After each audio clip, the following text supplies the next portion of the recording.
is put together, and in cooperation with the European Regional Science Organization. We've just finished hearing a rather Catholic and wide open integration of areas of regional science by Peter Nijkamp. And we have three key speakers that are going to talk a little bit about this theme. The first is going to be Paul Krugman on the new economic geography, divergent returns. The second will be by Professor Robin Wells, the microeconomics of smiling and crying cities. And last but not least, Professor Carlos Marino on the livability in the 10-minute or 15-minute city, and he will explain that. So I will begin by turning it over to Dr. Krugman. You don't mind? I hope you'll forgive my informal dress, but this seems to be that kind of a session. Okay, so I realized that I'm in the EU right now, and what I would call convergence is actually cohesion, and what the Commission means by convergence is something quite different. But the heck with it, you know what I'm talking about. Those of you who saw when I did the virtual presentation for the Shenzhen meeting, I talked a bit about how the origins of the new economic geography, and noted that even when we started, it had this kind of backward-looking feel to it. I actually called it steampunk. There was a lot of the focus, certainly of my original modeling, and quite a lot of what other people were doing, was on developments that reached well back into the past. The core periphery model, which was my JPE paper from a long time ago now, was the motivating example that I had certainly from U.S. Economic history, was the emergence of the U.S. manufacturing belt. So if you, so I don't know how oh, there we go. I see how to do it. No, I got it. Back one. Hello. There we go.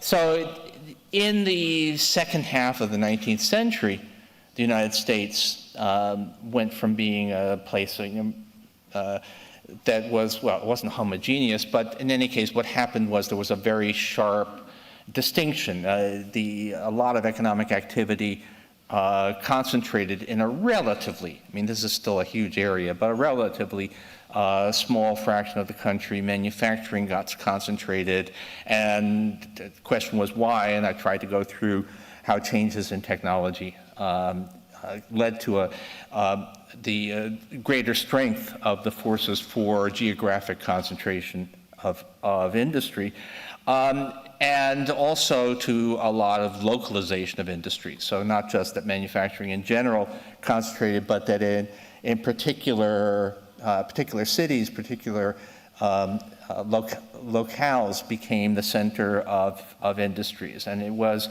and there are still remnants of that in the United States now. If you happen to drive into New York City from New Jersey through the Lincoln Tunnel, you will pass under this sign, which tells you that there was, I don't know if there's any embroidery left in North New Jersey now, but there was a time when you had these, some of them, it's actually quite cute to read some of the old stuff, the detachable collar and cuff industry in Troy, New York, that sort of thing. Trouble is that has largely gone away, or did go away for at least for a while in the United States and in Europe. If we go back before, I'd like to talk about Alfred Marshall, who did some of the classic writing on localization, and the cutlery industry in Sheffield was his prime example. Well, there isn't a cutlery concentration in Sheffield anymore. Those things have largely gone away. You can still find some of the old-fashioned industrial localization stories playing out in developing countries. China has a large number of industrial clusters that very much resemble the U.S. Industrial clusters of circa 1910, but not so much in advanced countries. And in general, what we saw just at the time that we were developing this economic theory that helped to explain concentration of economic activity, what you actually had was a process of spreading out. Manufacturing spreading away from the manufacturing belt, the old industrial localizations breaking up with factories moving to where costs were lower, and really becoming in many ways a shadow of its former self. There was a paper still some years ago, by Kim and Margot, that used location indices. Actually, I think he was using locational genies, the way I did in some of the early work for the United States, and yet there's a clear rise and fall. If you look at manufacturing, the late 19th century saw a lot of industry localization, and which reached its peak somewhere around the 1920s, and then began to diversify. And it used to be very easy to take a look at a particular city anywhere in the advanced world and say, what did that city do for a living? What was its export base? And that became quite hard, trying to figure out, at least the distinctions became subtle. And in general, and also the regional, the sort of macro-regional differences began to disappear. And so I have a favorite, by the way, this is largely US-centered because that's, certainly I know the data better, and I think the data actually kind of are better. It's sort of easier, and because of the US, because of our political structure, we have state level and data that go way back, and Europe now has very good regional data, but you can't easily take that back 100 years, whereas in the United States you actually can.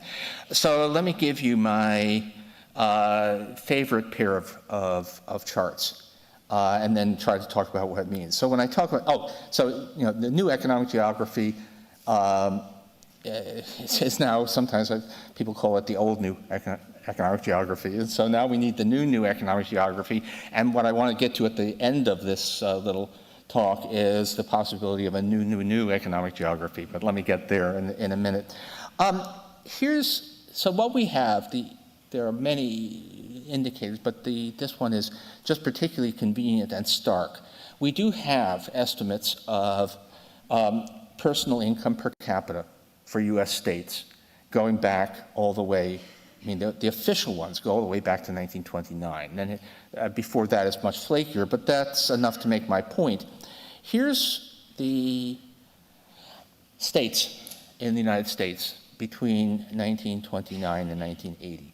So you have the per capita income that they had in 1929 on the horizontal axis, and the change in the log per capita income from 29 to 80. And you basically don't get relationships this good in economics on anything, right? It's a spectacular example of convergence. Poor states got richer. Everybody got richer, but poor states got richer much faster than rich states. The difference between Mississippi and Massachusetts became much less than it had been in the 1920s. Clear convergence of incomes, and which also meant that in some sense geography mattered less for your standard of living. The difference in how people lived diminished. And we can think about reasons for that. It's probably changes in mode of transportation. Railway networks had probably given some advantage to hubs with very dense rail networks and shift to truck transportation, possibly changes in the nature of manufacturing, certainly changes in the way that, if you look at what a factory looked like in the circa 1900 versus what a factory looks like today, from big hulking buildings to sprawling one-story things. And that has a lot to do with electric motors, but it means that people wanted to relocate industry to places where there was plenty of space to have sprawling floor plans and so on. So definitely technological changes that led to these forces. The centripetal forces pulling stuff together got weaker. The centrifugal forces making them go apart got stronger, and that led to a lot of convergence in incomes. There's a break point around 1980, which we didn't know about. In writing theoretical papers in 1990, we didn't know that actually everything was about to change. And it's actually a little bit funny, because the normal rule is that just about the time that you recognize an economic phenomenon and write theories about it, that economic phenomenon stops. Basically, history hates you. But in this case, it was actually the opposite. We were writing the new economic geography papers while acknowledging that the forces we were writing about seemed to have gotten a lot weaker, and then suddenly they got a lot stronger again. And there was a really distinct breakpoint circa 1980. This is that same chart. There has been no convergence of incomes among U.S. states over the past 45 years. It's in fact, for reasons that I'm still trying to figure out, this shows basically no correlation between starting income and finishing income, but a number of other measures. This may be partially what we're actually seeing may be dampened by the U.S. tax and transfer system, which ends up being a fiscal union that very strongly transfers income from rich regions to poorer regions. Just for the Europeans here, the U.S. has a level of interregional transfer, which is not deliberate, just from the structure of the system that Europe can only dream of. Other indicators show clear divergence among regions. So if we look at, particularly, if we look at education levels, what we see is a very, very clear pattern in which highly educated states, and even better metropolitan areas, but I'm just going to give you some state data, highly educated states increased their educational level more rapidly than less educated states. I would like, I didn't have time to put together a more comprehensive, longer time series, so I just stole a chart from Ed Glaser that makes this point. Percentage of adults with a bachelor's degree, basically a college degree, in 1990, and then he shows the change over the next decade. But this actually applies over at least a 3-decade period, from actually 4-decade period, from roughly 1980 to 2019. I'll talk about 2019. I used 2019, in the earlier chart as well. And the reason for 2019 is that, as you may have noticed, something happened in 2020 that kind of screwed up, a lot of things were, at least very briefly, very disrupted. And one question, which will be kind of where I end up, is what difference that may have made. But there was a clear divergence. Highly educated states, cities became more educated. People with degrees, people with high levels of education flocked there. Industries moved there.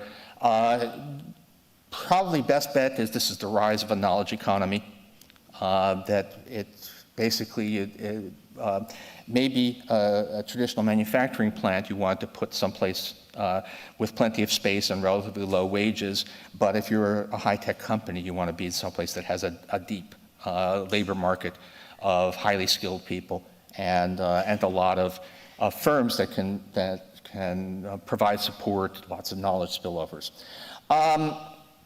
And so that shows clear divergence. And the other thing, which is much more sort of tragic, if you like, is that you have a big left behind issue. It's really stark. What we tend to do, and this partly Ed Glazer's work, but if we look at, always a problem with maps of the United States, by the way, which is that there are what look like large areas, but there's nobody living there, really. But if you look at, this is not sexist, it's just that the societal norm still is that a man in his prime age should be working. But we have large percentages of men not working, primarily, and this was Glazer and Summers, in the eastern heartland, sort of Appalachia and its edges, but just in general. And so you have big coastal metropolitan areas have very high labor force participation among adults in their prime working years, but a lot of people not working. And I think Robin's going to talk a little bit about some of the social issues that arise from that, but just this huge divergence. And so in a different way, we've gone back to the kind of divergence that originally created the division into a wealthy manufacturing core and a poorer, less developed periphery, at least within the United States, to some degree within Europe. The big question is, we've actually had possibly a revolution in the conditions that dictate economic geography just recently. So we had the pandemic, lots of ways in which that COVID defied everybody's expectations on almost everything.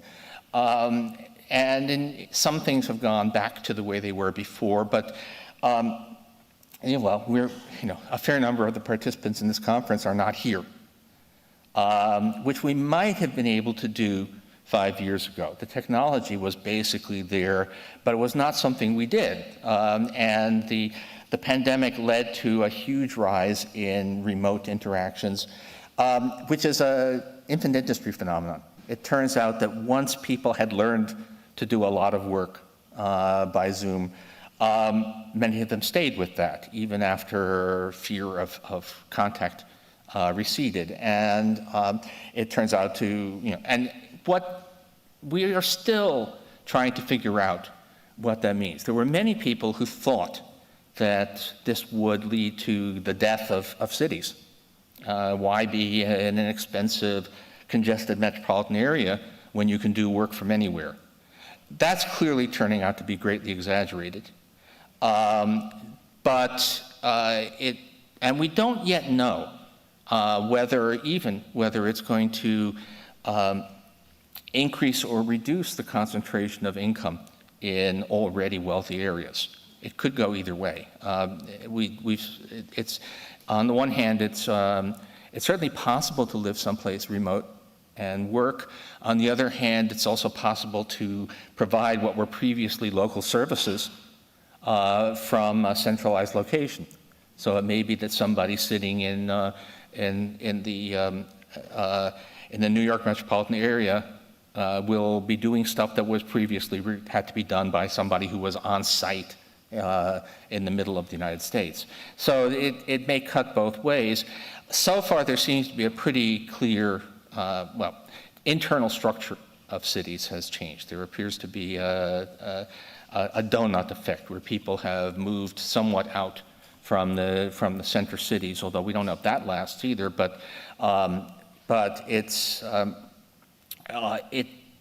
I think the main lesson to make here, and so I don't actually have a prediction about what's going to change, except that what the history of economic geography tells us is that the trends are not monotonic. If you think that history always moves in one direction, that's not right. We had a period from the mid-19th century till around the 1920s, which was one of increasing concentration. We had another trend from the 20s till around 1980 of decreasing concentration, then a return to concentration as the technologies of communication, the technologies of production changed, and always want to be thinking about what comes next. It's kind of gratifying for those of us who started by writing a lot about economic concentration to discover we weren't only writing about the distant past, we were also writing, as it turned out, unknown to ourselves, we were writing about the present. But future? It's going to be really interesting to see. And I don't know if we will have a chance to talk about this at all, but there is this question, this very agonizing question of what to do about all of those darker colored areas where lots of people that have just been left behind and where there just isn't work for a lot of prime-aged adults. I'll stop it there. Okay, are we live? Okay, first I want to start by thanking Dr. Courtitte so much. She's worked so hard and so detail-oriented, and I've just been amazed at her energy and conscientiousness, and this is from somebody who's pretty conscientious myself. No. But thank you, and please understand what hard work she's put into this and how happy Paul and I are to be here. We've never been to the Azores before, and this is my first regional science talk. So I want to kind of shift a bit the paradigm, and both in terms of exactly what we're talking about, but also in the terms of how the work is done.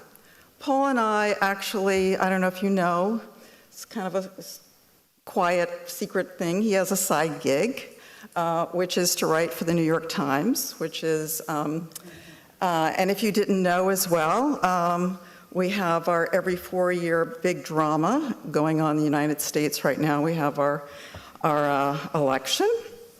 So all of these things, believe it or not, the regional geography, the economics, the New York Times writing, the political drama, they all kind of blend together in our lives and in our work. So I actually wanted to bring some of that to speak to you today. I'm not actually talking about smiling cities or crying cities. I'm talking more about also what Peter mentioned about radicalization associated with geographical areas. So I've got a working title of Stranded Areas, Social Networks, and Mobility Tipping Points. Question, is it stranded areas or perhaps it's stranded families?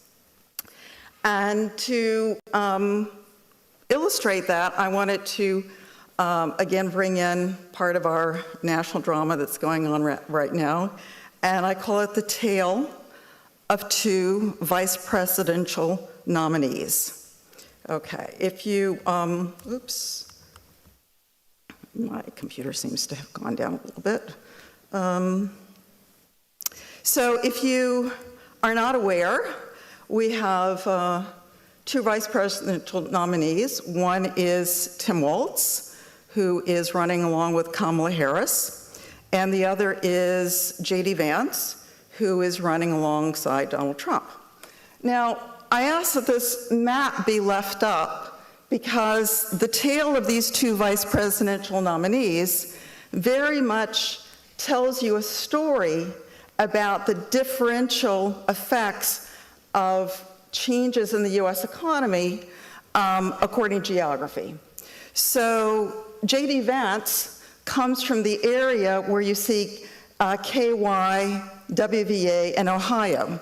That was the former industrial area of the Ohio Valley, whereas Tim Walz comes from Nebraska, which you see NEBR, which, as you can see, has virtually very, very low incidence of male unemployment, whereas the Ohio Valley has very high. And just to give you a bit more background, J.D. Vance has written an autobiography where he talks about having grown up in a deeply depressed former industrial area. His grandparents migrated from Appalachia, came to Ohio in order to work in steel mills. As his grandfather worked, the steel mill started to decline, eventually closed, and J.D. Vance grew up without a father, with a mother who was often drug addicted, and with many others in his cohort never having a good model of how to actually work. So he writes about this in his autobiography, where an entire region not only loses the source of work, it loses the culture of work, and families break apart, and drug addiction becomes endemic. Contrast that with Tim Waltz, who grew up in Nebraska, also had some family tragedy. His father died when he was quite young, but he grew up in a community where most men were employed. When his father died, he had a community to fall back on. He said the community that he grew up in was so small that it was very hard to find a date because all of the girls were cousins. So I just wanted to illustrate that this very much is become part of the political fabric of the contest that now is going on, as Peter mentioned, is actually a radicalization of this deprivation that has become intergenerational and has become endemic to particular areas. Now, let's return to economics. Let's return for a minute to economic geography. And I just want to also mention that one of the great conundrums in economics, all economics, is how to break the cycle of intergenerational poverty and deprivation. And, you know, it's important to understand that this intergenerational poverty takes place in a particular place, in a particular time, in a particular set of people, in a particular set of networks. Networks are intimately embedded in space. So what I want to talk about is some research which hopefully can start to allow us to understand the mechanisms behind this intergenerational transmission in space of poverty, and then how that we break it. How we might go from some place like the environment in which J.D. Vance grew up in to the environment in which Tim Waltz grew up in.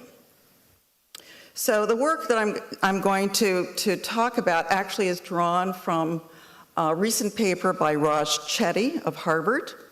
It's now a July 2024 NBER working paper. And Raj Chetty, if you're not familiar with his work, uses large data sets to study intergenerational mobility. And he finds that, he's looking for the underlying mechanisms that generate rapid change by race and class in recent decades. And of course, this is somewhat consistent with Paul is talking about, because he's talking about the divergence having reappeared in the US, and of course that's very much transmitted intergenerationally within families. So what he says is that what they find is that for white children born between 1978 and 1992, so this is when, Paul says the switch would have already occurred in the US, so you're starting to see the manifestations on the children. Earnings from high-income families grew, but fell for children from low-income families. The gap, according to parental income, which Chetty calls the class gap, grew by 30% for white children. So this is saying that children experienced a decline relative to their parents, and that gap grew by 30% during that period. Meanwhile, the race gap fell for Black children in the U.S., by Black we mean African American, of all parental income levels. These changes in the class and race gaps persisted for other types of non-monetary income, such as educational attainment, test scores, and mortality rates. And what Chetty and his co-authors do is they trace these divergent trends in economic mobility to differential changes in childhood neighborhood environments. So we're back to economic geography because we're talking about place and time. The proxy is parental employment rates, but understand parental employment rates does not necessarily mean the parent of the child. It means adult employment rates in that neighborhood, what I might call approximate role model. So a parent doesn't have to be the role model. The parent of a peer can be a role model. In that case, I call it approximate role model. So he says that outcomes improve across birth cohorts for children who grow up in communities with increasing employment rates. There are larger effects for children who move to these better communities at earlier age. And there's a particularly strong effect exerted by employment of a parent of a child's peer. Okay? So it doesn't have to be your parent. It is the parent of a peer in which you have a social interaction for. And I also want to mention, it's not in this particular paper, but I've seen it in previous papers like Raj Chetty, that this effect is not symmetric across genders. Male children are more vulnerable to both the downside of high levels of unemployment in a neighborhood, and therefore are also boosted more by increasing levels of employment in a neighborhood. So all of this is suggesting that the deep mechanism here is social interaction at a neighborhood level, and that it is important to also understand the gender dynamics going on behind. So what Chetty says is community level changes in one generation can propagate to the next generation, not necessarily through the same family line, but proximal, and thereby generate rapid changes in economic mobility. Okay, let me just take a moment to have a sip. Yeah, I'm good.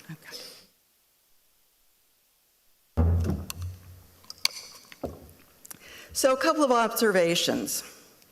One of these is, it explains, although it doesn't mean that it's correct, an underlying emphasis when we are thinking of ways to resuscitate or to encourage development in backward areas is to think about manufacturing. And I want to offer that we think about manufacturing blue collar because it is associated typically with male associated jobs. And that this is the deeper, this is a underlying vulnerability. It's not just for women, it's women also suffer from it, but the critical, the larger effect tends to be on men. And you might be familiar with the work now on deaths of despair in the United States, whereas the largest cause of death among working age whites, it's higher for males than it is for females, are deaths of despair, that is through drinking, drugs, suicide, gunshot wounds, and the like. Now, this also has a question of, what do we do? In some areas, as Paul was mentioning, it may be impossible to bring back manufacturing. However, we can also ask, is there a way to loosen this with other government-mediated functions? And one thing I'm thinking about is that In West Virginia, which, as you can see from the map, is a deeply distressed area with very high levels of deaths of despair, the greatest employer there is not manufacturing, it's not coal mining anymore, it's hospitals, it's social work. And this is, of course, government-mediated functions. Will that provide the kind of proximal role modeling for people, for young people in those areas, particularly if some of those jobs tend to be associated in people's minds with gender roles? Now, I can't say how strongly it is an issue in Europe, but in the US, it's still an issue. We don't live in a gender-blind world in these areas. And so can we encourage a kind of opening up of the possibilities in these areas, given that young men, boys, are so much at risk from these effects? Also, this work indicates that there's a strong tipping point effect, that the decline in employment leads to diminished mobility of neighborhood children. And again, this is giving a strong rationale for intervention to support employment or similar role-generating interventions. This also indicates why income support alone may not work for impoverished communities. Okay? What this work tends, in my mind, to indicate, it's not the income support, it's the role modeling. Therefore, the income support needs to be effected in a way that creates good role models, particularly for young boys. I think an interesting illustration of this is we see the differing dynamics within immigrant communities depending upon the level of work engagement of men, not necessarily women, of men. So I'm thinking much in the case of many of the immigrant communities in the United States come from Central and South America, whereas men tend to do much of actually work quite a bit, even if they're undocumented, and they're doing often very labor-intensive jobs, maybe not paid very much, but it is giving a step up, it's giving a role model to their children, who are then starting to experience high levels of mobility. Whereas if you bring immigrants, allow them into the country, but you don't give them the ability to work, I know that this is now an issue in the UK, I don't know so much about the rest of Europe, if you don't give them the ability to work, you're actually diminishing the mobility and creating further problems for those communities.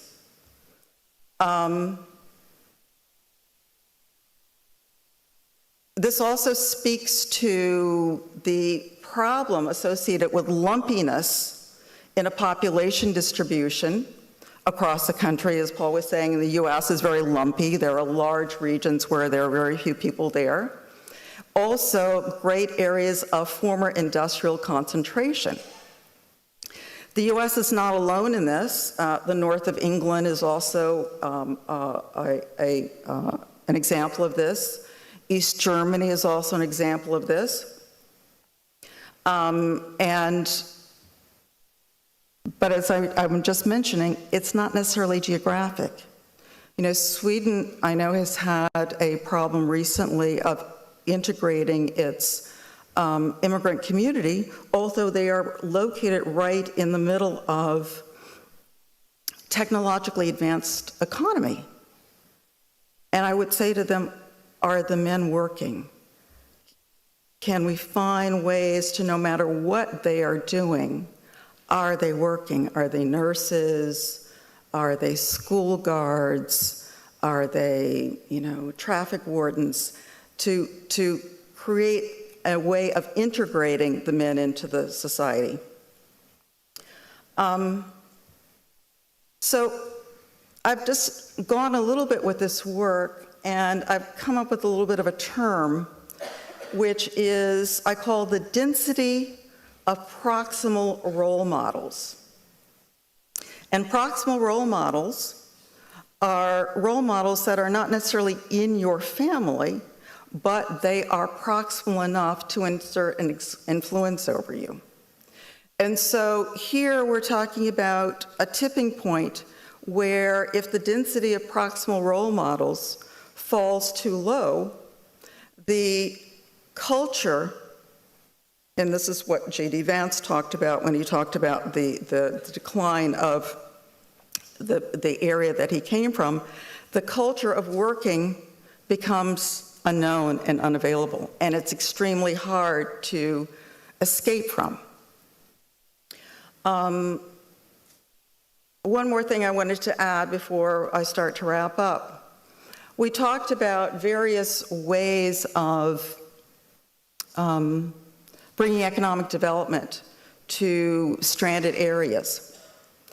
And one we talked about is tourism. Associated with that is second home phenomenon that you see. People, having, we see it in the Hudson Valley of New York. People going from New York up to what had been economically distressed areas along the Hudson Valley, but moving up there because it's very beautiful. The problem with just thinking in terms of that is how is the role modeling happening? If you're just transplanting people, rich people to poor areas or poor areas to rich people, are they interacting in a way? Is there, so that the role models, the access to this culture of work and achievement and mobility is actually happening? Okay. I think I'll stop there. Do you have? Okay, no.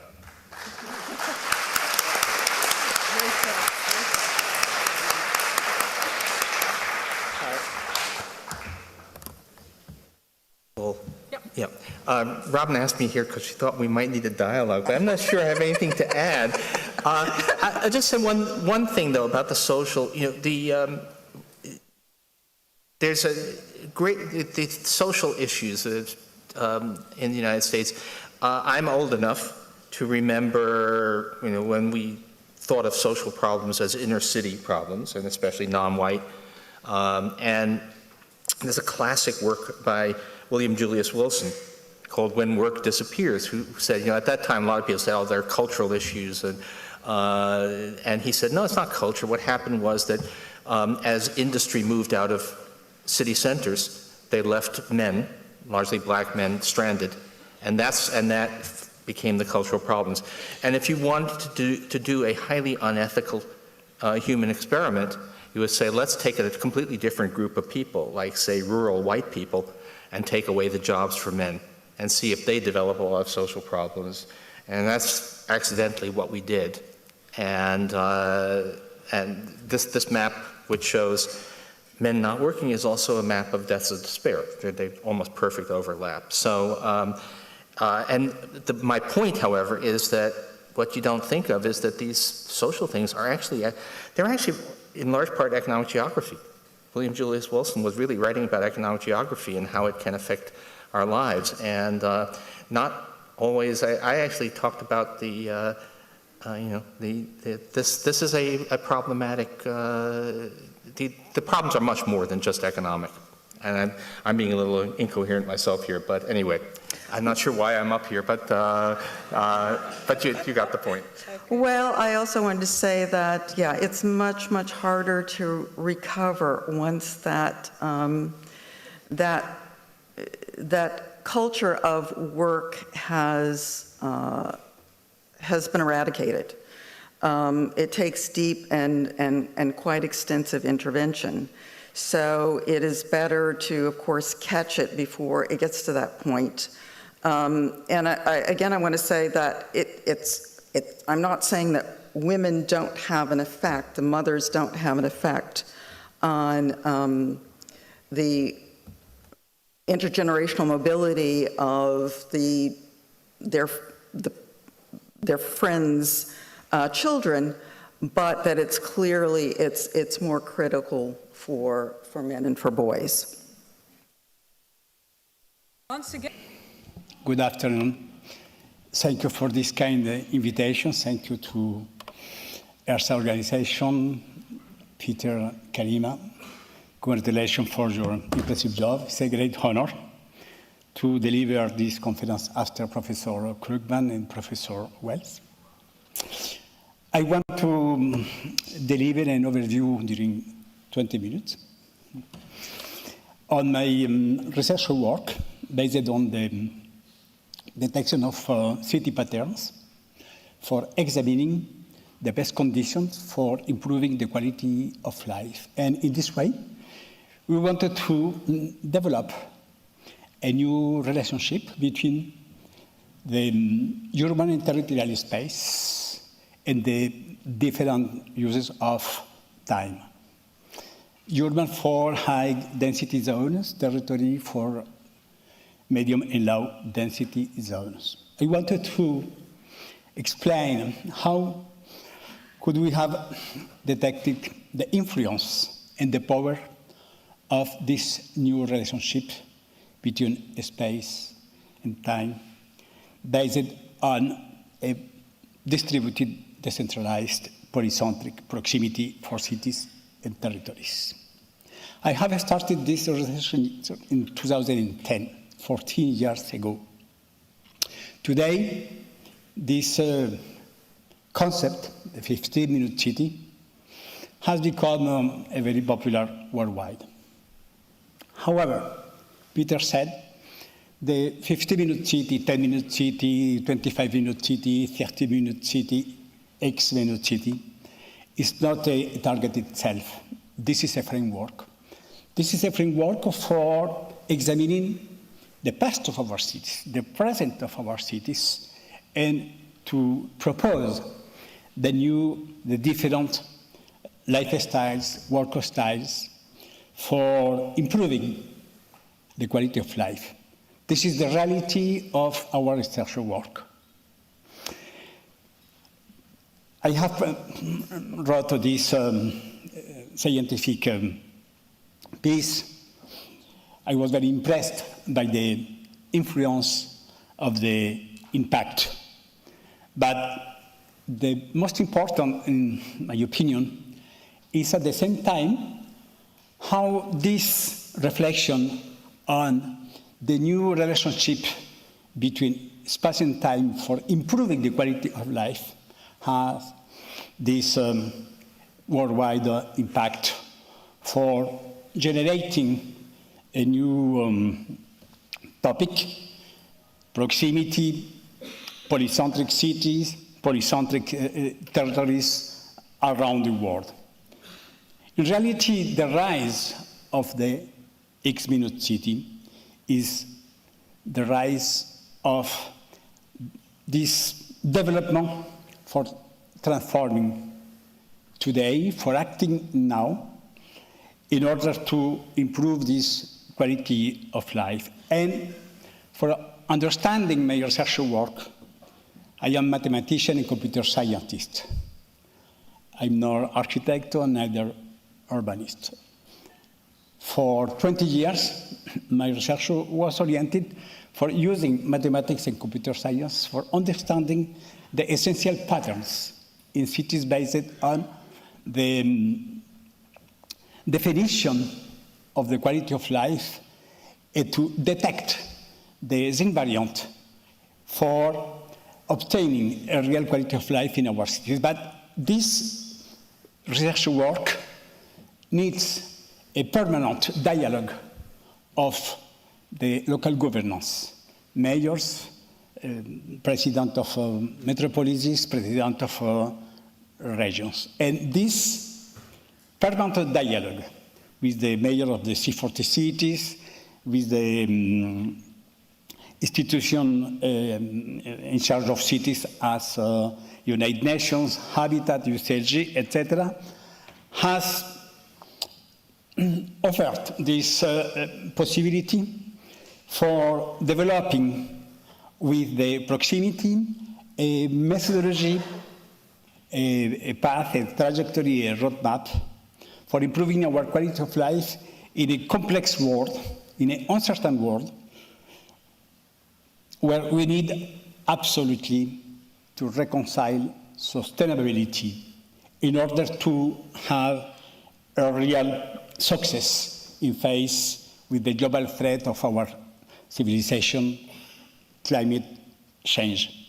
And at the same time, to propose a new ecological, economical, and social positive impact in a low carbon way for improving our quality of life. For a long time, we have considered that this way are opposite, to decarbonize and on the other hand, to reduce our capabilities for industries, for factories, for employment.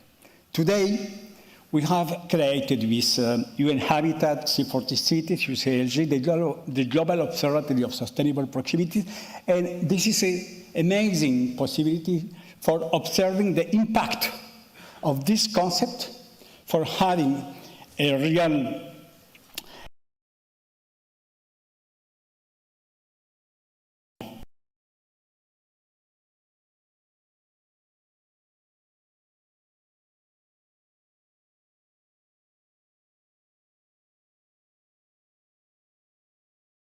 social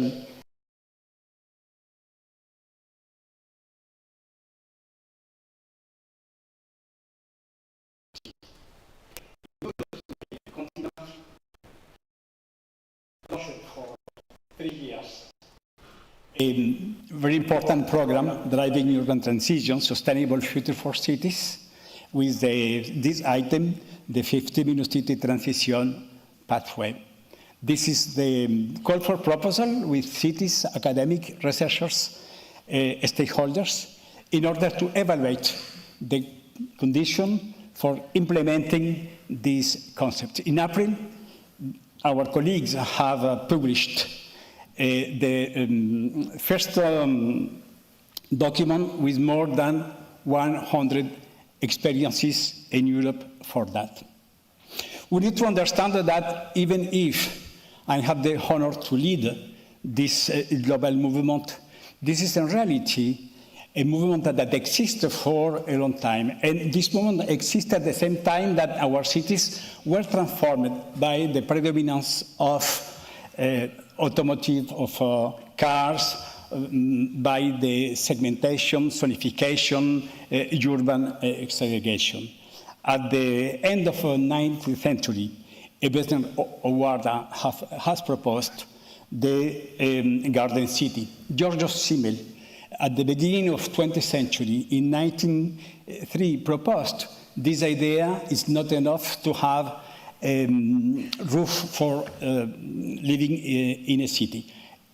Until recently, my contemporary, a good friend, Jan Gehl, the Danish urbanist, with his motto, Cities for People. And of course, at the center, the unforgettable Jane Jacobs, when she proposed in the 60s, 70s, this concept of living city that is a permanent source of inspiration. A lot of people evoke the danger of the social segregation by the 15-minute city, the question of the control of people in a reduced perimeter. I wanted to say that a few weeks in Bolivia, in South America, I discussed with the colleagues at the University of La Paz, San Marcos, ethno-anthropologists, and they said, Carlos, your proposal, in fact, in this way of the humanistic urbanism is correlated to this broken femur. And I said, you're right, the broken femur is very, very famous because the American anthropologist from New York, Margaret Mead, said in a radio program when a student asked, what is the first sign of civilization? She said, the first sign of civilization is a femur that has broken and then healed. Healed because someone has collaborated for take care of this person. And Margaret made this collaboration and mutual care are in the DNA of civilization. For healing this broken femur, we need a real contact. We need a proximity. We need to develop a collective, a common collaborative actions. And this is an evidence today for our roadmap with the 15-minute city. With the United Nations Human Habitat, we said housing is not just a roof. This is today Giorgio Simmel at the beginning of the 20th century revisited. We said housing does not mean only living in the city. Living in the city is to access to health, to inclusion, to dignity, to safety. In one word, to having access to a real happiness and well-being. This is the real sense of this concept. Jean-Jacques said the point of cities is to have every time, everywhere, a multiplicity of choices without to take a car. For that, we need to consider a new urban and territorial framework and to explore this different relationship between the urban space and the useful time. The X-minute city, the happy polycentric proximity in cities and territories, in reality is a way for reconciling the ecology, economy, and social impact. This is the real sustainability, more livable cities for a positive ecology, more viable cities with the economy with employment, with the added value, a more inclusive city for a positive social impact, regenerating our natural resources, relocating the economy in proximity, and reweaving social links. The 15-minute city, in fact, is based on this idea that we need to love our neighbor. We need, in fact, to rebuild the social inclusion, the local economy, and the low-carbon activities block by block. This is today a reality. This is a reality because we don't have a choice. We have, during the 20th century, developed this tremendous gap with the economical inequities. But at the end of the 20th century, and accelerated after the beginning of the 20th century, we have developed with the urbanism two new injustices. The spatial injustice with the building in the bad conditions so far in order to develop naturally these urban segregations, and the temporal injustice because we have punished people that live so far in the bad urbanistic and architectural conditions to spend a lot of time just for going from home to a job. We have accelerated these social exclusions. In fact, the main pattern of modern cities around the world is this social vulnerability with the economic equality, spatial injustice, temporal injustice. We went with Catherine Gall recently to the USA. We discussed with the colleagues of the Argonne National Laboratory, the Illinois Institute of Technology, and they have developed this paper, this research with this recent paper, for examining, in the case of the USA, the different impact of the social, economical, and ecological segregations in the USA, in particular for alone women, for the black people, for undereducated people. But This is present, this pattern, in a lot of different cities in all continents. This is my city, Paris, a wonderful city, one of the most beautiful cities. What is the geography of the economy in my city? This is the reality. The employment is, in particular, oriented to the west of the city. We have today, at the same time, the isochrone of people that was constrained for going to the west for working. Automatically, people that don't live in the west have immediately punished with the isochrone for more than 1 hour, 2 hours.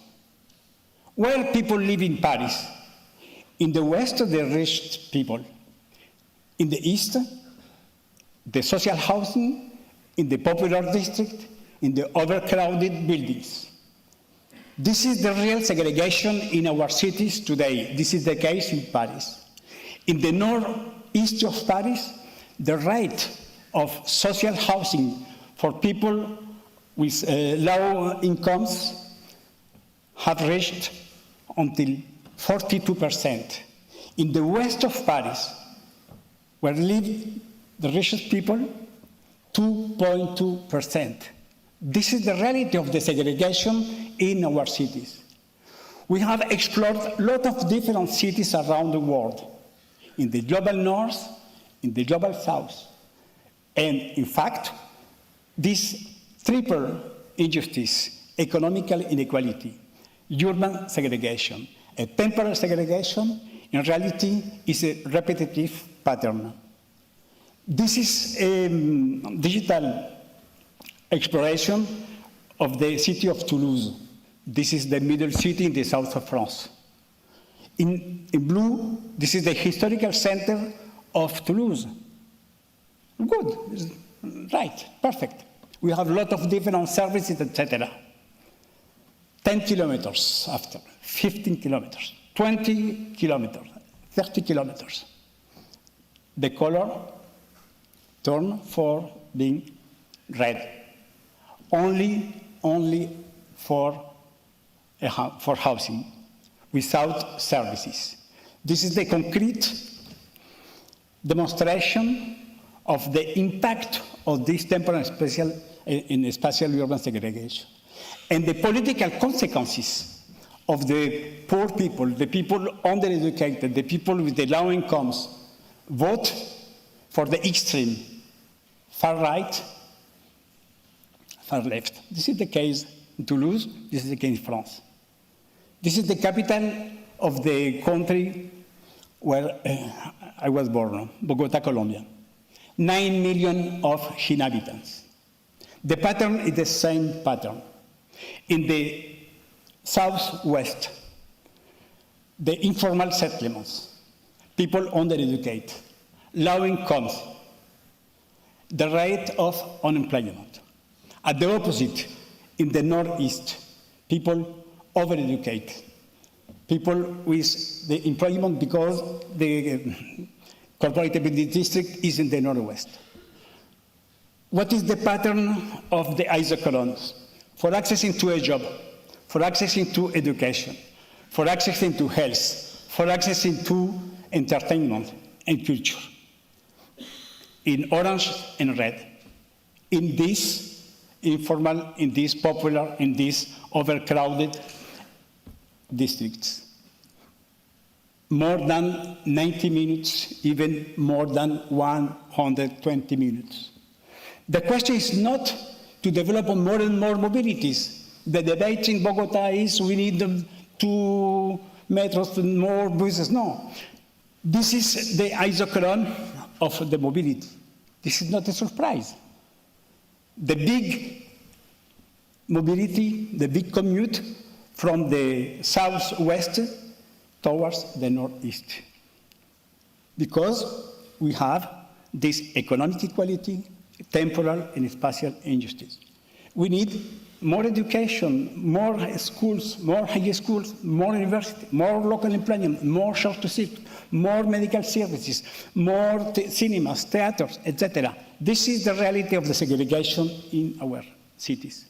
And we could continue to deploy in Africa, in Asia, in a lot of different places when we wanted to examine the databases for developing this pattern.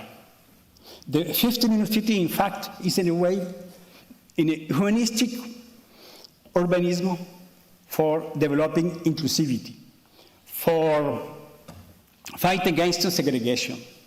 This is not only for reduce our carbon footprint. This is for developing more social interactions, more vibrant neighborhood, and for developing a new urban economic model decentralized in the different districts.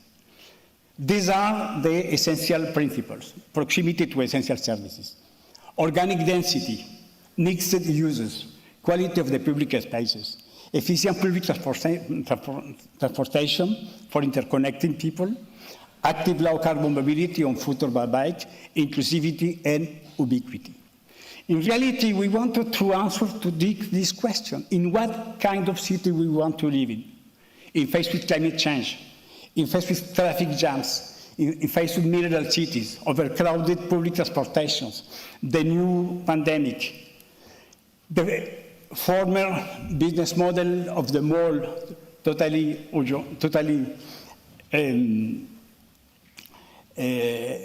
unhuman.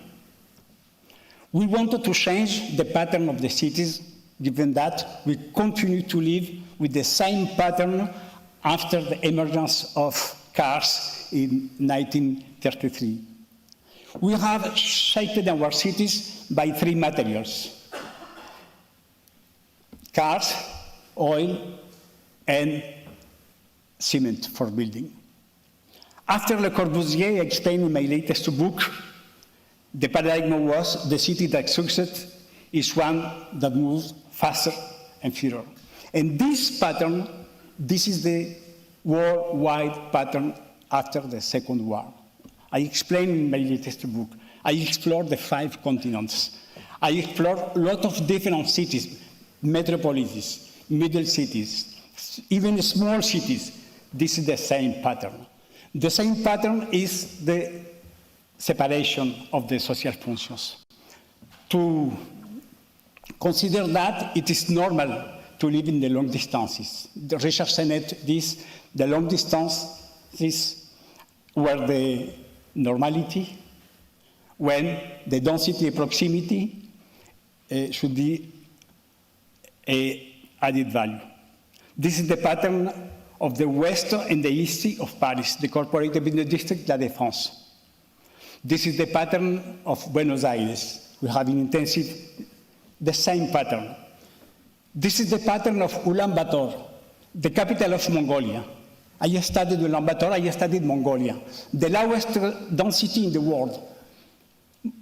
More than half the population of Mongolia live in Ulaanbaatar. And this is no more the traditional habitat in the nomadic people, but the corporate of the district and the different favela, slum, etc., with the same pattern: car dependency, fossil fuels, mass transportation, peak hours. After the COVID-19, we have observed this amazing transformation of work.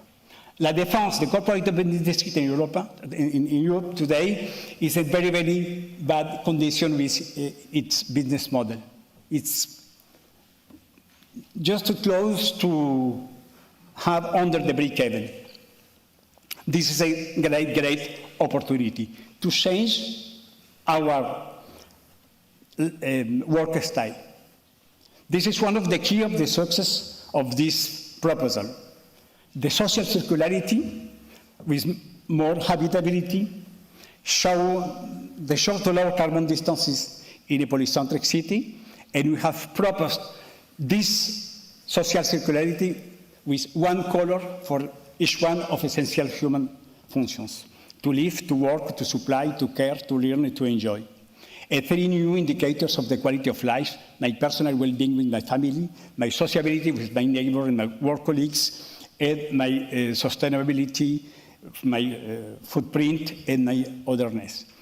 We have proposed the rainbow of the high-quality citizen life, a trajectory, a roadmap based on the new local urban plan for mixing these colors. For a long time, for 19 years, we have accepted the separation of colors. We wanted to develop this mixity, not only the functional mixity, but as well this social mixity. As mathematician and computer scientist, I have developed this expertise in the ontologic model. In reality, the core of the 15-minute city is not just the 15. This is not important in reality. The core is an ontologic model for offering a knowledge tree of the 6 essential functions, for offering a precise view of each one of the 6 functions: users, services, equipments, infrastructures, and time of frequentation.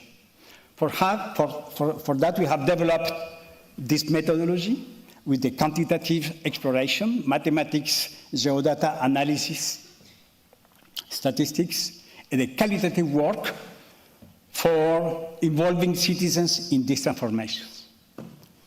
This is the methodology with the geospatial data analysis in a multi-scalar study for offering the new high-quality societal life variables by my city, by my districts, by my neighbor, until my street. We have developed the mathematical computer scientist indicators for offering, based on science, the diagnostic of my city, and for offering a new trajectory, a new roadmap for transforming. And we have developed this idea of the adaptive isochron because the needs are not the same for a couple, for a family, for a student, for a retired, etc. We have developed the inhabitant profiles. We have developed the new tools using artificial intelligence for the adaptive perception of users of the public space. We have developed the inference rules for measuring the intention for having a better quality of the public space. And we have developed the creative workshop for involving the inhabitants in each one of different zones with the concrete people for creating this new narrative. In my research, I am inspired by my friend, the Nobel Prize Mohamed Yunus, when he published in 2010 his wonderful book, Zero Carbon, Zero Poverty, Zero Exclusion. And of course, Peter have explained the new economic geography of Paul Krugman, because I am totally convinced that we have a big opportunity for having a level de granularity, the cities, neighborhood, district, even a street, in order to develop this new economic geography of the sustainable proximity, for offering more social mixity, more functional mixity, for having more happiness, for having more well-being. This is a vision, this is a framework, this is not a target itself. This is a methodology with a lot of different implementation. Of course, I'm very proud because my city, Paris, has adopted this concept, and today the city of Paris has voted for the next 15 years the new local urban plan, the bio-climate local urban plan, for deploying in our city this roadmap: nature as common good, affordable housing, low carbon neighborhood, environmental health, urban identity, hyper-proximities, and resilient city. This is my real victory to transform a city as Paris in order to be in a way for the next 10, 15 years with this way. And of course, this is the end of this keynote, because I have a lot of other illustrations around the world, in the global north, in the global south, in the big cities, in the small cities, even ruralities, that how could we develop this happy proximity.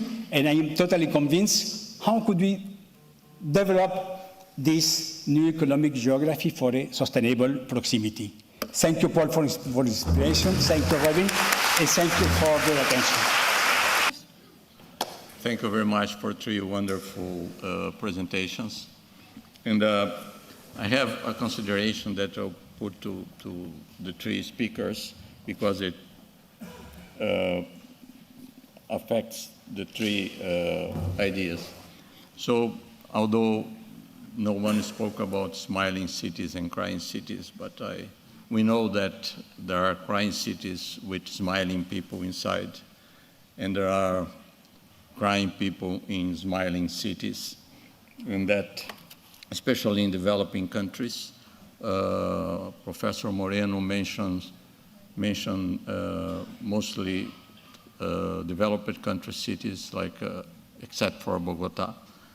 But in third world cities, there is an increasing share of poor people, or crying people, if we might say, and a process in which of social unrest that makes rich people move away to and build fortresses, or walled fortresses, to be protected for the social unrest and violence and insecurity.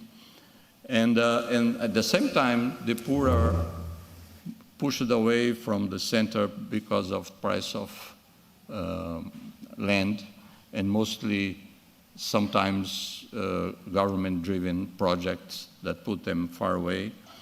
And at the same time, just to this social unrest and this process is leaving every time more people behind.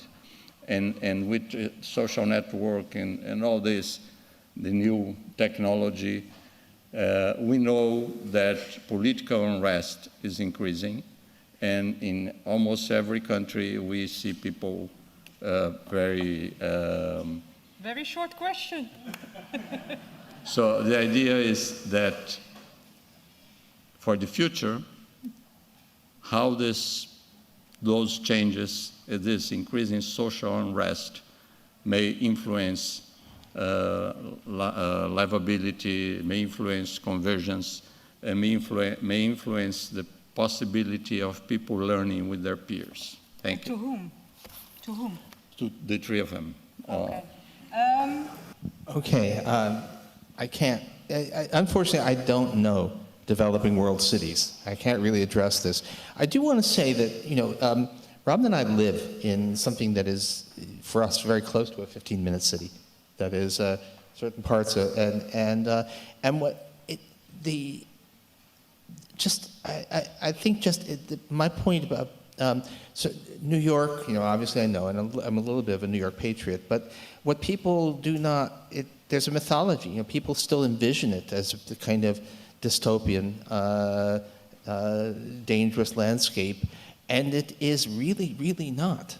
The reality is, there was a recent article that actually one of the remaining conservative newspaper in the city, but it's actually said, you have almost no chance of being murdered in New York, because the homicide rate is extremely low and now almost entirely involves people you know. What we actually have gotten now is, we don't quite know how we did it, but we actually have remarkable safety. And people are moving out because housing is too expensive, but other than that, it's okay. My question is particularly addressed to Professor Carlos Moreno. Professor Moreno, as you mentioned in your presentation, and as all of us can notice, many neighborhoods, many local communities are confronted with the challenges generated by cultural and social economic diversity, which many times is combined with the so-called spatial fragmentation among public facilities, which generate a stratification of livability. So my question for you is, what is your view on the effectiveness of the current solutions envisaged in this respect from the perspective of the implementation of the 15-minute city paradigm or X-minute city paradigm? Yes, but my point of view is very well known. I consider that the question is not to have or not a car. The question is the use of a car. In particular, in the compacted zone, the historical center, in the high-density zone, we don't need a car. We need to offer a lot of different services, public transportation, walkability, bikeability. A car is at the same time very dangerous for the urban health. Not only by the CO2 emissions, by the emission of fine particles, 1.5, 1 point. This is the new silent killer.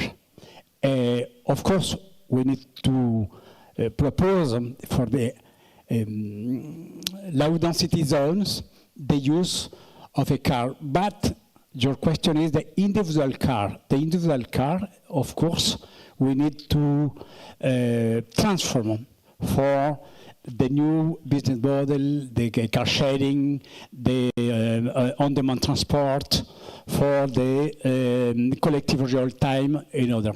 The individual car, of course, is today a real problem as the generation of a lot of difficulties, in particular the use of the public space. 75% in average of a car use the public space. 75% is used for cars, that only 25% of population have a benefit. Thank you very much. And Robin, you would like also to reply? I'm replying, I think, perhaps a little bit more to the previous question. I had a thought about developing cities. And I just want to say that I think it's important to realize that, you know, at different levels of development, the objectives, the achievable objectives can be quite different. And I think maybe sometimes the US is more in the developing country category. So I think one way to think about it is that what we may be aiming for is not per se the quality of life, but the potential for children's mobility. And we see this in the United States, as I mentioned, about immigrant communities. They may live at a relatively, I wouldn't necessarily say impoverished, but a low level compared to you know, vastly rich people in the U.S. But there is this belief, which I think is largely true in many of the immigrant communities that are not in severely depressed ghetto-like environments, that there is a potential for mobility for their children. So, you know, I think it may be helpful to think about what are the real practical and pragmatic ways that you can, what are the objectives, you know? Yeah, my question goes to Professor Krugman, and you mentioned a new factor as digitalization. So what extent this digitalization and remote work accelerating this kind of divergence further, or whether this could reverse it by decentralizing economic opportunity? And how do you see these trends in the other side of the world? Because you presented a kind of American-centric view, but in China we can see some concentration and convergence trends as well? Okay, just I have not updated China. I mean, with 10 years ago, China 2015 looked amazingly like America 1910 in terms of economic geography. I don't know how it's changed. And maybe we can talk some more about, I actually have a few further thoughts about how the digitalization might affect the convergence, and it's complicated, basically is the answer. Okay. Thank you very much. I hope it's fine for you, Zoltan. So now I would like to invite Eduardo Haddad. We would like to moderate the panel discussion. So, Eduardo, let me get the presentation. All right. Let's say the slides. Okay, so we'll have 5 different panelists that are going to help us understanding some of quite interesting issues that were raised after these 3 fascinating talks. So we invite Charlotta Melander, Fabio Mazzolla, Catherine Gao, Rossella Nicolini, and Abdella Hamdouche. Please join us here at the floor. Go together. Yeah. Thank you. I trust you now. Let me get this. What shall I do for you? Yeah. Here, I have it here. Okay. Okay, so all in place. So we'll came up with these 2 questions here. We'll start with the first one for all of you to respond quickly and straight to the point. And the first one has to do with inclusiveness. It's an issue that has been raised by our keynote speaker. So that's an important goal of European cohesion, and I might say also for different places in the global north and the global south. And our question is, does a strict application of new economic geography or the new economic geography or ex-minute concepts add to the inclusiveness? And if so, why and how? Please, let's start from 2 minutes. 2 minutes each. Let's start here with Catherine? Catherine. Yeah, we follow the Gao. yeah. Catherine, go. Yeah, that's Hello, it. hello. Thank you for the question and thank you for this great afternoon. So my work relates mostly to this concept of urban proximities, so I'm going to respond from that angle more than from the new geographical one. So obviously, from what Carlos just shared with us, the very nature of urban proximities carries from the Latin origin this idea that you want to live in cities where you are together with others. There is something around including and being connected to other people that we believe is an important driver for this aspect of well-being, for finding a purpose and being part of the community, which there are degrees of that depending on where you come, where you are born, whether it's collective culture or more of an individualistic culture. But however, the concept of ex-minute city or urban proximities is aiming at making sure that you don't leave people behind. And there is a global trend towards loneliness. We observe, and there are many research showing that we see across different groups of population that you have people living alone because they don't belong to a group, because they don't have any other connection. And so part of the experimentation that we are looking at with the observatory that Carlos also introduced is collect data points to find out how we could actually help those people, whether they are on the more senior side of the demographic range or more the earlier stages, younger side. So definitely creating those vibrant communities, enabling activities, creating the places for communal activities, which we are many examples of that, is at the heart of that concept. Okay, thank you, Catherine. Fabio, please. Yes, thank you very much for inviting me, and it's very interesting discussion. And my point of view is a little bit different. I would like to address some more issues related to new economic geography and in general also related to divergence at a more larger level, let's say regional level. Of course, coming from Italy and coming from southern Italy, you know, the core periphery model and new geography can teach a lot. From the discussion, I got the point that it's really important to introduce elements of social elements, especially intergenerational problem inside the new economic geography. Italy has a situation where the two global trends that we are looking at, like on one hand, aging, for instance, we didn't talk about aging, but too much, but of course is a general problem. It is a problem that is creating a lot of divergence in Italy, and especially in southern Italy. We have recently the governor of the Bank of Italy said that more than 500,000 people left the country. And if you look at more territorial data, for instance, in my region in Sicily, you had about a population in the last 15 years, you have a population like 100,000 people. It's like Syracuse, the fourth city in Sicily, that left the region for the north or the other region. So what I want to say is that we really somehow need, but it was pretty clear from the discussion before, to introduce some kind of distinction of generation. In Italy, we had recently had an increase in employment, but apparently this increase in employment that brought Italian employment at the level of 2008 was completely done by over 65. Firms are trying to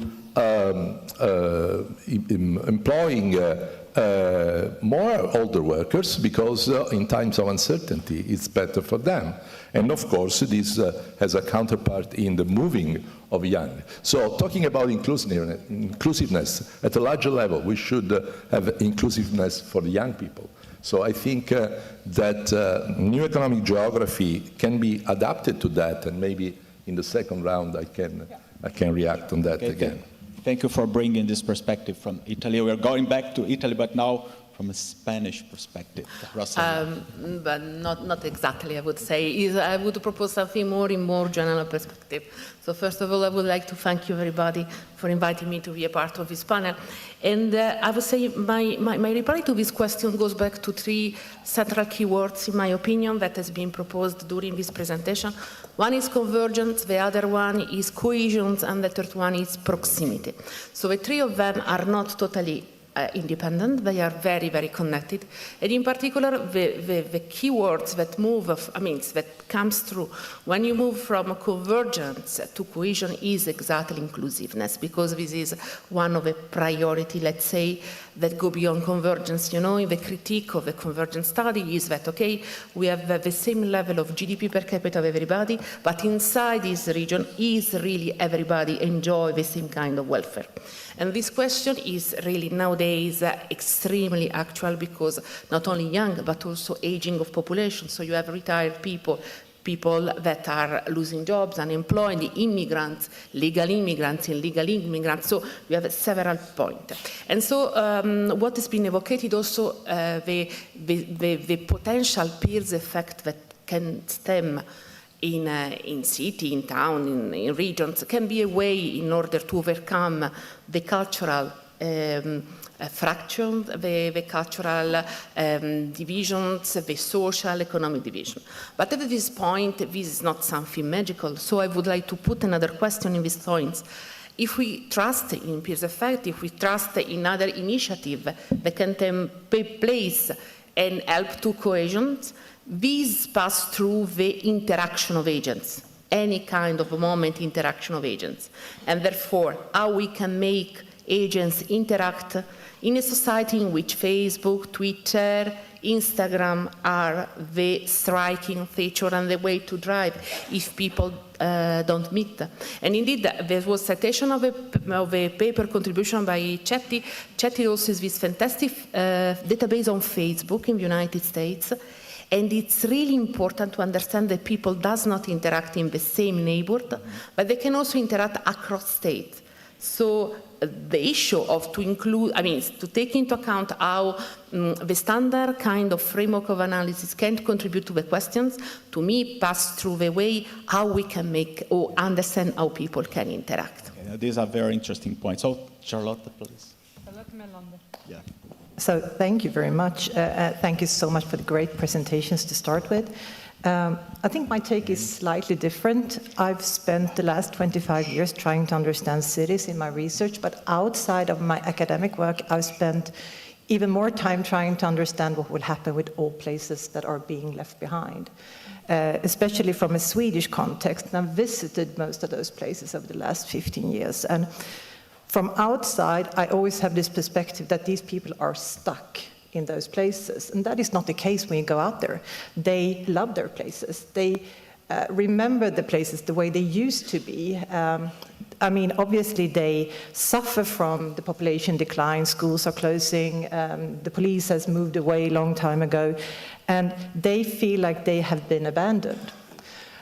So here I'm sitting listening to all those presentations, and especially the 15-minute city, and I'm thinking that this may not be an urban theory. It may actually be a rural theory. Because what many of those people say is that, oh, if we only were certain we would keep the school, or if we could only be sure that the police would come when we call.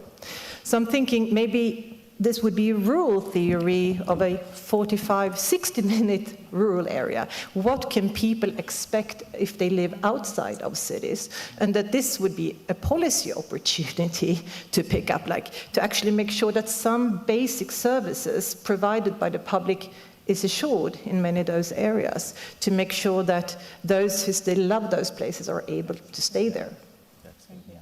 Now, Delila Hamdouche, please. Thank you very much. I will take another angle. I've been very interested, especially in the fact that now I'm sure that the social issues are back in the economics, okay, and there are serious matters over there. So I've been working on innovation, hard innovation, regional development, clustering dynamics, and so on.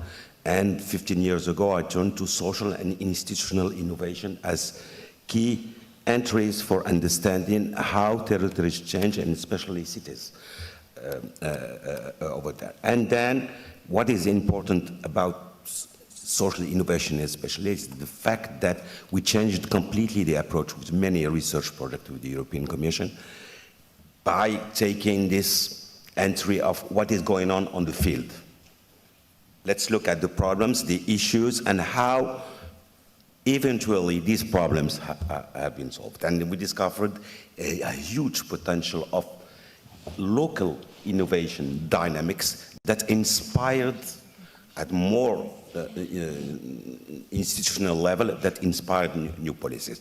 And I was surprised through the three presentations not hearing a lot about the role of policies. Why did we end into this bunch of problems in France as well, the Gilets jaunes and so on?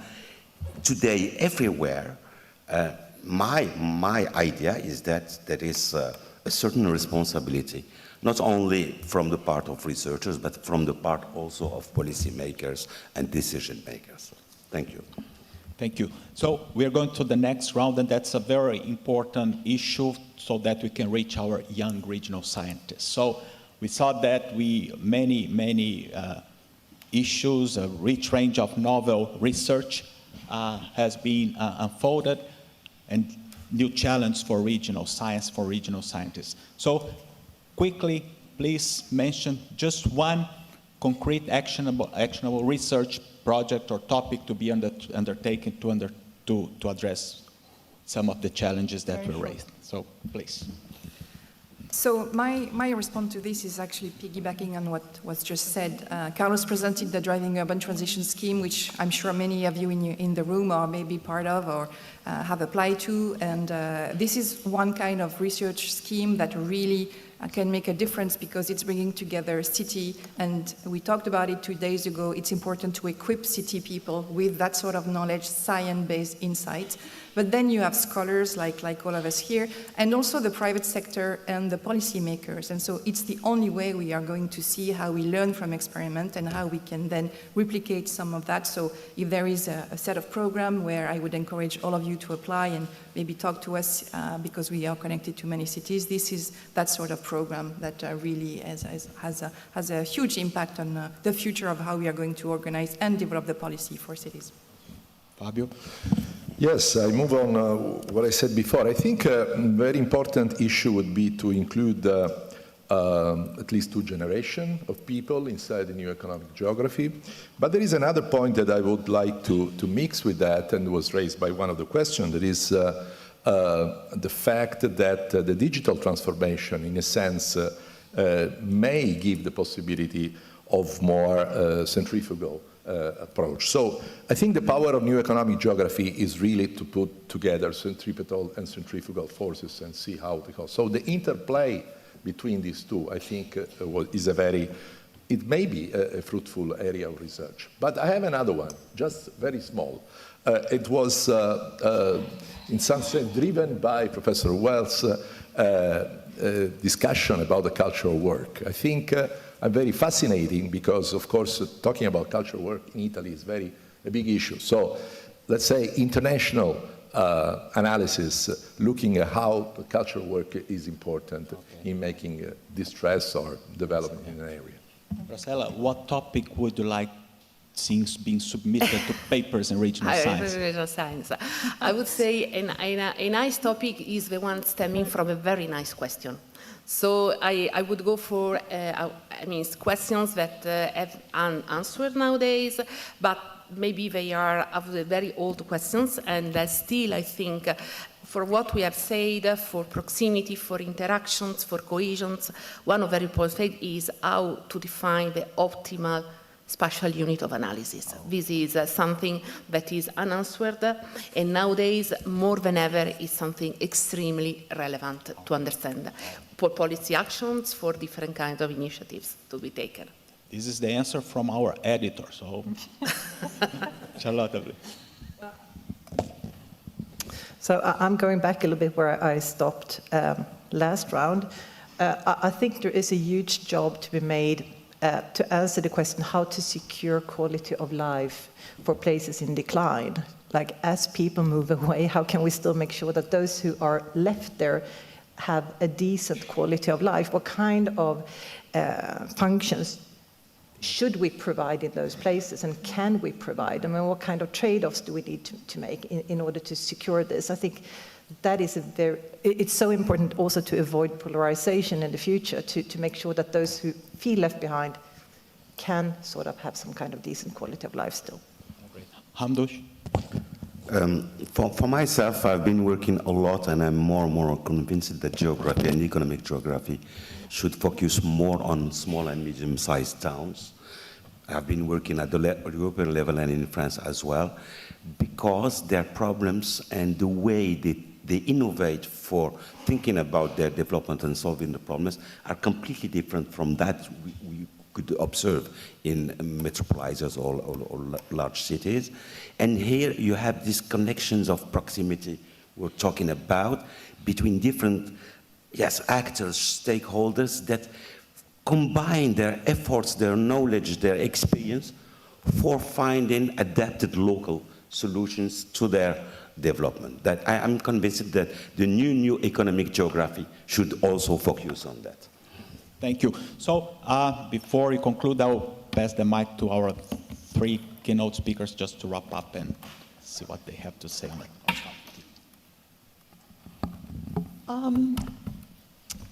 Yes, I'd like to wrap up by saying that I agree with the last speaker. I think we need to be careful about the underlying differences and not apply a one-size-fits-all. Whether it's large cities, small cities, whether it's developing countries, whether it's developed countries, or maybe we even have a region within a developed country like the United States that feels like a developing country. So I think we need to be more courageous in our disaggregation, more courageous in looking at the underlying dynamics. Okay. I actually just want to respond to policies. So here's what, quick thought. If we ask what can we do to restore declining areas, restore them to their former glory, the answer is nobody knows how to do that. If we look for solutions, we're probably going to end up in despair. But making things better, we can do a lot on that dimension. And just to give the rural areas thing, we actually have a bit of a natural experiment in the United States. We're having the declining regions. One of the things that is exactly the kind of thing that Carlotta was talking about, the loss of closing rural hospitals becomes a really big issue. And it is hard to maintain it, but we have a bit of a natural experiment because we had an expansion of Medicaid, the lower income health care program, which some states have opted out of. And rural hospitals are staying open, more of them are staying open in states that have expanded Medicaid. And this doesn't solve the problem, but it certainly keeps life livable more. And so I think if we ask not how do we solve this whole thing, but how do we at least make things better, there's a lot we can do.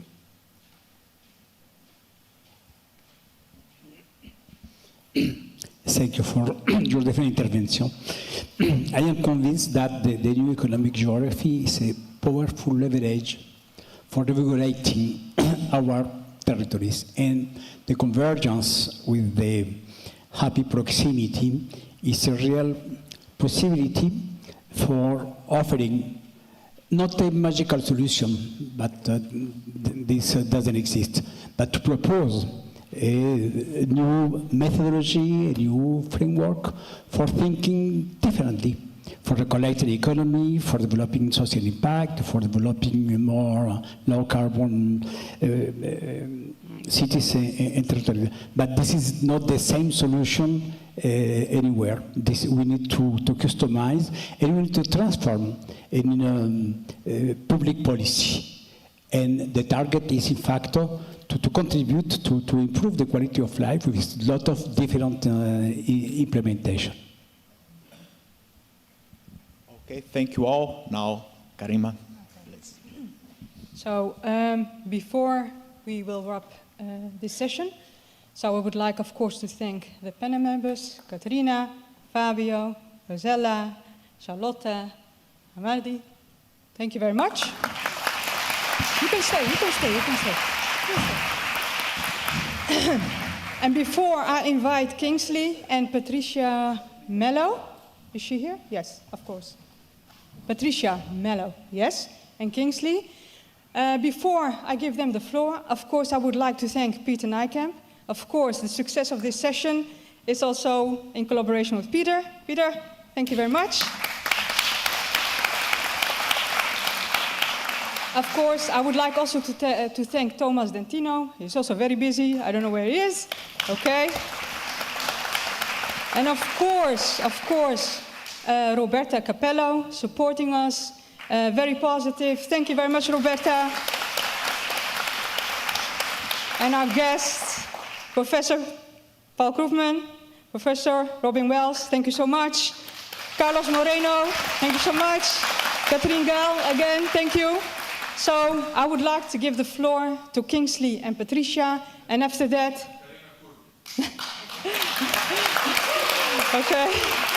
And then, after Kingsley and Patricia, we will have the felicitation and photo session. Thank you. Thank you. This has been a rather exciting and I would say very differentiating set of activities we've heard from today, and I think really important. I think one of the things in regional science is we've tended to be focused on regional development in a narrow sense. And one of the things really is important, it seems to me, is the increasing concern about the role of people in an individual sense within the structure and what you do and how your policies affect them. I think the comments that Robin made was really important in terms of targeting that particular area. And it's an area in regional science that we have tended to overlook. So I think it's extremely vital. I think the area that Paul made with regard to the new economic geography is important. Where are the new breakpoints? Can we recognize them? And what do they mean in terms of restructuring the spatial distribution of society in different ways? And I want to really thank the panel for their ability to really jump on a set of questions which were really important and in which they helped us out a lot. Carlos, I think the issue of the 10-minute, 15-minute, 35-minute city is central to a lot of these things that are going on. But it's very, very hard and a nut that is difficult to crack. But one where there's a lot of positive spillovers that are both economic and social that are vital to all of us. So I thank you all for wonderful activity here and for the audience to enjoy it. And I'm going to turn it over to my... Thank you very much, Kingsley.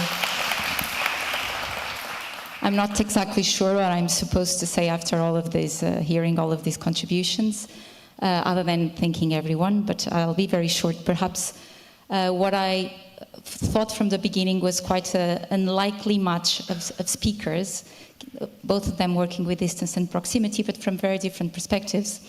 But perhaps what I would highlight is the diversity, which I think it's very close to the heart of everyone working in regional science, with what that might sometimes bring of feeling a bit confused, where do I fit? But I think that's where science ought to be, breaking disciplinary boundaries, but not only disciplinary boundaries, but also, and I think the speakers here were really very good illustrating that, both Paul and Robin, but also Carlos Moreno, that have gone beyond the boundaries of doing science within our academic cabinets. And even yesterday we heard that at the beginning by Elisa Ferreira, also calling for us to do, well, to dare to do that more. So I guess that's probably where I'd like to end, and perhaps add that element of not forgetting our responsibility towards the other people that are not doing science, not only civil society, but the policymakers. To be more activists, I guess I would say. And I'll stop here. Thank you.